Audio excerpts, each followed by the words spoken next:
FrankBaum. Chapter 2. The Magic Umbrella. When they reached the neat frame cottage, which stood on a high bluff a little back from the sea, and was covered with pretty green vines, a woman came to the door to meet them. She seemed motherly and good, and when she saw Button-Bright, she exclaimed, "Goodness me, who's this you've got, Trot?" "It's a boy I've just found," explained the girl. "He lives way off in Philadelphy." "Mercy's sake alive!" cried Mrs. Griffith, looking into his upturned face. "I don't believe he's had a bite to eat since he started. Ain't you hungry, child?" "Yes," said Button-Bright. "Run, Trot, and get 2 slices of bread and butter," commanded Mrs. Griffith. "Cut 'em thick, dear, and use plenty of butter." "Sugar on 'em?" asked Trot, turning to obey. "No," said Button-Bright, "just bread and butter's good enough when you're hungry, and it takes time to spread sugar on." "We'll have supper in an hour," observed Trot's mother briskly, "but a hungry child can't wait a whole hour, I'm sure. What are you grinning at, Cap'n Bill? How dare you laugh when I'm talking? Stop it this minute, you old pirate, or I'll know the reason why." "I didn't, Mum," said Cap'n Bill meekly. "I only—" "Stop right there, sir. How dare you speak when I'm talking?" She turned to Button-Bright, and her tone changed to one of much gentleness as she said, "Come in the house, my poor boy, and rest yourself. You seem tired out. Here, give me that clumsy umbrella." "No, please," said Button-Bright, holding the umbrella tighter. "Then put it in the rack behind the door," she urged. The boy seemed a little frightened. I rather keep it with me, if you please," he pleaded. "Never mind," Cap'n Bill ventured to say. "It won't worry him so much to hold the umbrella, Mum, as to let it go. Guess he's afraid he'll lose it, but it ain't any great shakes to my notion. Why, see here, Button-Bright, we've got 1/2 umbrellas in the closet that's better than yours." "Perhaps," said the boy. "Yours may look a heap better, sir, but I'll keep this one, if you please." "Where did you get it?" asked Trot, appearing just then with a plate of bread and butter. It belongs in our family," said Button-Bright, beginning to eat and speaking between bites. "This umbrella has been in our family years and years and years, but it was tucked away up in our attic, and no one ever used it 'cause it wasn't pretty." "Don't blame 'em much," remarked Cap'n Bill, gazing at it curiously.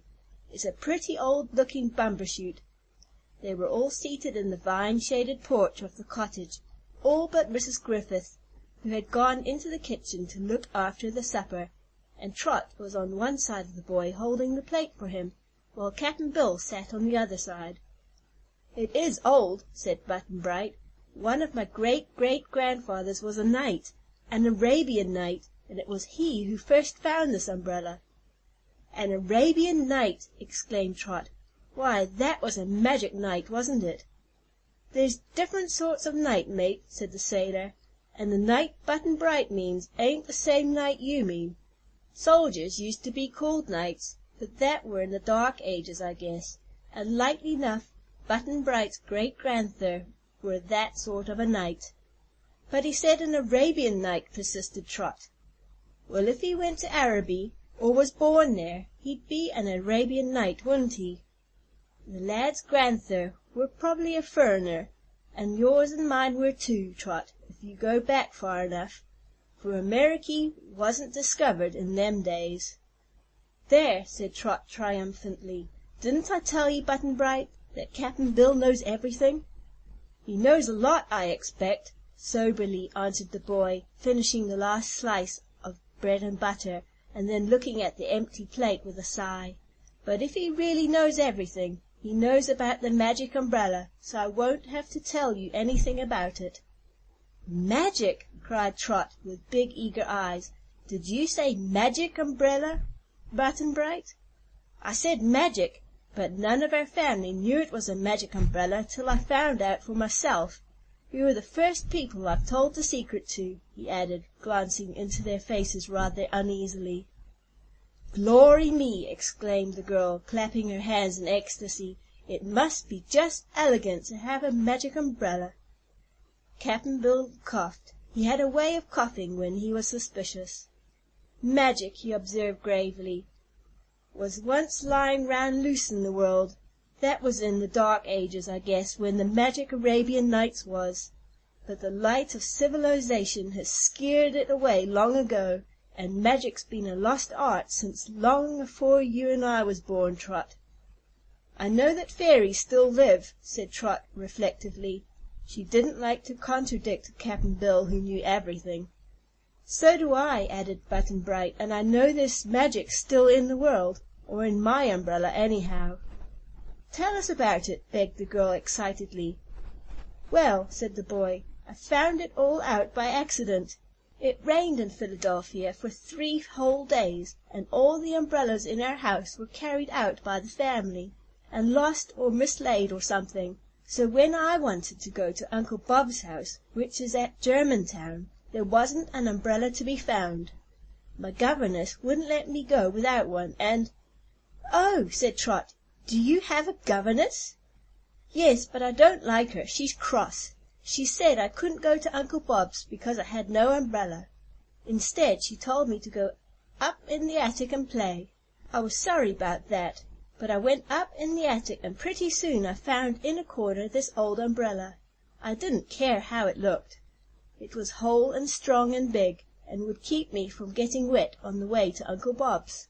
So off I started for the car, but I found the streets awful muddy, and once I stepped in a mud hole way up to my ankle. 'Gee,' I said, 'I wish I could fly through the air to Uncle Bob's.' I was holding up the open umbrella when I said that, and as soon as I spoke, the umbrella began lifting me up into the air. I was awful scared at first, but I held on tight to the handle, and it didn't pull very much either.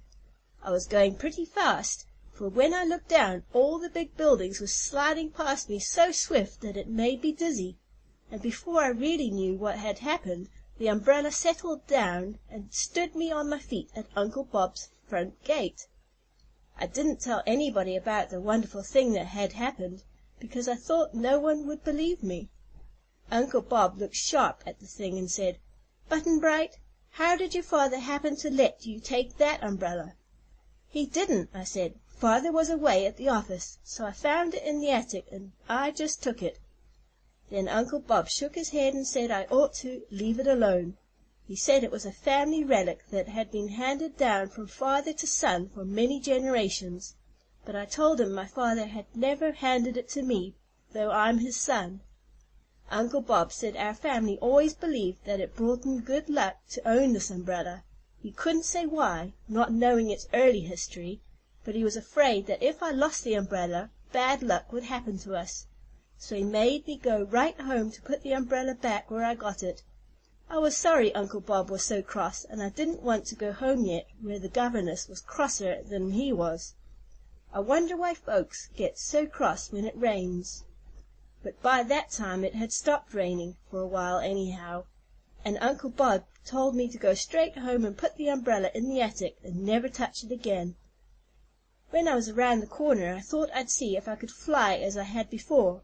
I'd heard of Buffalo, but I didn't know just where it was, so I said to the umbrella, "Take me to Buffalo." Up in the air I went, just as soon as I said it, and the umbrella sailed so fast that I felt as if I was in a gale of wind. It was a long, long trip, and I got awful tired holding onto the handle, but just as I thought I'd have to let go, I began to drop down slowly, and then I found myself in the streets of a big city. I put down the umbrella and asked the man what the name of the city was, and he said Buffalo. "How wonderful!" gasped Trot. Cap'n Bill kept on smoking and said nothing. "It was magic, I'm sure," said Button-Bright. "It surely couldn't have been anything else." "P'raps," suggested Trot, "the umbrella can do other magic things." "No," said the boy, "I've tried it. When I landed in Buffalo I was hot and thirsty. I had 10 cents car fare, but I was afraid to spend it, so I held up the umbrella and wished I had an ice cream soda, but I didn't get it. Then I wished for a nickel to buy an ice cream soda with, but I didn't get that either. I got frightened, and I was afraid the umbrella didn't have any magic left, so to try it I said, 'Take me to Chicago.' I didn't want to go to Chicago, but that was the first place I thought of, and so I said it. Up again I flew, swifter than a bird, and I soon saw this was going to be another long journey, so I called out to the umbrella, "Never mind, stop! I guess I won't go to Chicago. I've changed my mind, so take me home again."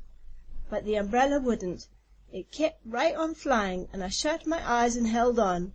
At last I landed in Chicago, and then I was in a pretty fix. It was nearly dark, and I was too tired and hungry to make the trip home again.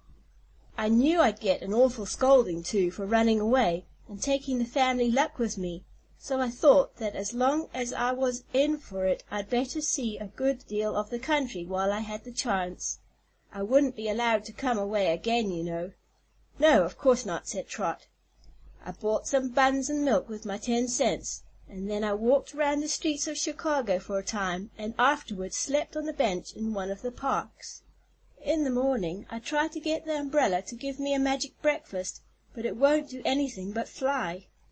I went to a house and asked a woman for something to eat, and she gave me all I wanted and advised me to go straight home before my mother worried about me. She didn't know I lived in Philadelphia. That was this morning. "This morning!" exclaimed Cap'n Bill. "Why, lad, it takes 3 or 4 days for the railroad trains to get to this coast from Chicago." "I know," replied Button-Bright, "but I didn't come on a railroad train. This umbrella goes faster than any train ever did. This morning I flew from Chicago to Denver, but no one there would give me any lunch. A policeman said he'd put me in jail if he caught me begging, so I got away and told the umbrella to take me to the Pacific Ocean. When I stopped, I landed over there by the big rock. I shut up the umbrella and saw a girl sitting on the rock, so I went up and spoke to her, that's all." "Goodness me!" said Trot. "If that isn't a fairy story, I never heard one." "It is a fairy story," agreed Button-Bright. "Anyhow, it's a magic story, and the funny part of it is, it's true. I hope you believe me, but I don't know as I'd believe it myself if it hadn't been me that it happened to." "I believe every word of it," declared Trot, earnestly. "As for me," said Cap'n Bill, slowly, "I'm going to believe it, too, by and by when I seen the umbrella fly once." "You'll see me fly away with it," asserted the boy, "but at present it's pretty late in the day, and Philadelphia is a good way off. Do you s'pose, Trot, your mother would let me stay here all night?" "Course she would," answered Trot. "We've got an extra room with a nice bed in it, and we'd love to have you stay, just as long as you want to, wouldn't we, Cap'n Bill?" "Right you are, mate," replied the old man, nodding his bald head. "Whether the umbrella is magic or not, Button-Bright is welcome." Mrs. Griffith came out soon after and seconded the invitation, so the boy felt quite at home in the little cottage. It was not long before supper was on the table, and in spite of all the bread and butter he had eaten, Button-Bright had a fine appetite for the good things Trot's mother had cooked. Mrs. Griffith was very kind to the children, but not quite so agreeable toward poor Cap'n Bill. When the old sailor man at one time spilled some tea on the tablecloth, Trot's mother flew angry, and gave the culprit such a tongue-lashing that Button-Bright was sorry for him. But Cap'n Bill was meek and made no reply. "He's used to it, you know," whispered Trot to her new friend, and indeed Cap'n Bill took it all cheerfully and never minded a bit. Then it came Trot's turn to get a scolding. When she opened the parcel she had bought at the village, it was found she had selected the wrong color of yarn, and Mrs. Griffith was so provoked that Trot's scolding was almost as severe as that of Cap'n Bill. Tears came to the little girl's eyes, and to comfort her the boy promised to take her to the village next morning with his magic umbrella, so she could exchange the yarn for the right color. Trot quickly brightened at this promise, although Cap'n Bill looked grave and shook his head solemnly. When supper was over and Trot had helped with the dishes, she joined Button-Bright and the sailor man on the little porch again. Dusk had fallen, and the moon was just rising. They all sat in silence for a time and watched the silver trail that topped the crests of the waves far out to sea. "Oh, Button-Bright," cried the little girl presently, "I'm so glad you're going to let me fly with you, way to town and back to-morrow. Won't it be fine, Cap'n Bill?" "Dunno, Trot," said he. I can't figure how both o' you can hold on to the handle of that umbrella." Trot's face fell. "I'll hold on to the handle," said Button Bright, "and she can hold on to me. It doesn't pull hard at all. You've no idea how easy it is to fly that way, after you get used to it." "But Trot ain't used to it," objected the sailor. "If she happened to lose her hold and let go, it's good by Trot. I don't like to risk it, for Trot's my chum, and I can't afford to lose her." "Can't you tie us together, then?" asked the boy. We'll see," replied Cap'n Bill, and began to think very deeply. He forgot that he didn't believe the umbrella could fly, and after Button Bright and Trot had both gone to bed, the old sailor went out into the shed and worked a while before he, too, turned into his bunk. The Sandman wasn't around, and Cap'n Bill lay awake for hours, thinking of the strange tale of the Magic Umbrella, before he finally sank into slumber. Then he dreamed about it, and waking or dreaming, he found the tale hard to believe. End of section 2. Recording by Claire.